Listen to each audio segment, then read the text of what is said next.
గణేశాయ నమః. శ్రీ సరస్వత్యై నమః. శ్రీ గురుభ్యో నమః. భక్తులారా, వాల్మీకి మహర్షి రచించిన శ్రీమద్ రామాయణం యథాతథంగా చెప్పుకున్నాం. ప్రతి శ్లోకం దాని అర్థం. ఇందులో భాగంగా నిన్నటి వరకు మనం బాల అయోధ్యారణ్య కిష్కింద సుందర యుద్ధకాండలు పూర్తి చేశాం. ఉత్తరాఖండ్లో కూడా మనం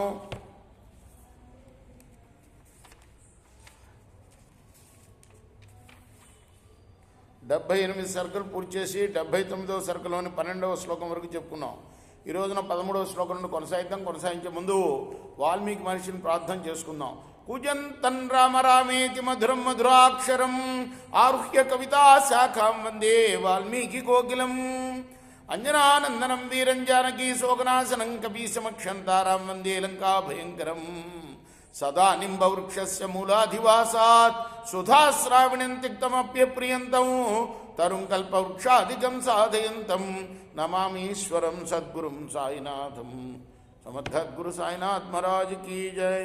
కర్మభిర్బహురూపైశ్చ తైస్తైర్మనుసుతస్తదా జనయామాస ధర్మాత్మా శతం దేవసుతోపమాన్. ధర్మాత్ముడైన ఇక్ష్వాకు అనేక విధాలైన ఆయా కర్మలు చేసి దేవపుత్రులు వంటి 9 పుత్రులను కన్నాడు. తేషామవరజస్తాత సర్వేషాం రఘునందన మూఢశ్చాకృతవీర్యస్య న శుశ్రూషతి పూర్వజాన్ రామ. వాళ్ళందరిలో చిన్నవాడు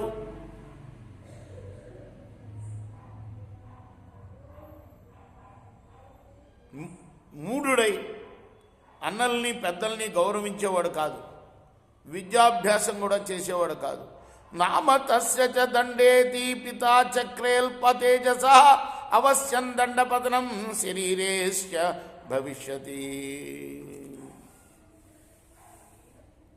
వీడికి తప్పనిసరిగా దండన పడుతుంది అని తెలుసుకున్న తండ్రి అతనికి దండు అని పేరు పెట్టాడు. ఎవరికి? ఇక్ష్వాకు పుట్టిన 100 మంది పిల్లల్లో చిన్నవాడికి. అపశ్యమానస్తం దేశం ఘోరం పుత్రస్య రాఘవ వింధ్య శైవ లయోర్మధ్యే రాజ్యం ప్రాదాదరిందమ. రామా, తండ్రి దండుడికి తగిన భయంకరమైన దేశం ఏది కనపడకపోవడం చేత అతనికి వింధ్యశైవల పర్వతాల మధ్య ఎందు రాజ్యం ఇచ్చాడు. సదండ తస్య రాజా భూద్రమ్యే పర్వతరోధస్ పురంచాప్రతిమన్ రామాన్యవేశయదనుత్తమం.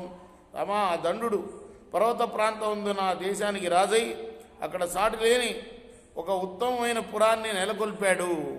పురస్య చాకరోన్నామ మధుమంతమితి ప్రభో పురోహితంతు శనసం వరయామాస సువ్రతం. ప్రభు, ఆ పురానికి మధుమంతము అనే పేరు పెట్టాడు. శుక్రాచార్యుడిని పురోహితుడిగా చేసుకున్నాడు. ఏవంస రాజా తద్రాజ్యం అకరోత్స పురోహిత ప్రహృష్టమనుజాకీర్ణం దేవరాజో యథాదివి. ఈ విధంగా పురోహితంతో కూడి అతడు రాజ్యాన్ని దేవేంద్రుల్లాగా పరిపాలించాడు. తతః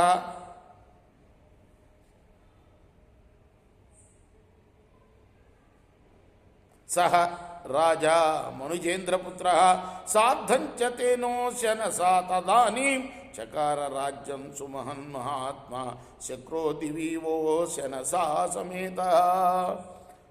శుక్రాచార్యుడితో కూడిన మహాత్ముడైన ఆ రాజు స్వర్గంలో బృహస్పతితో కూడిన ఇంద్రుల్లాగా రాజ్యం చేశాడు.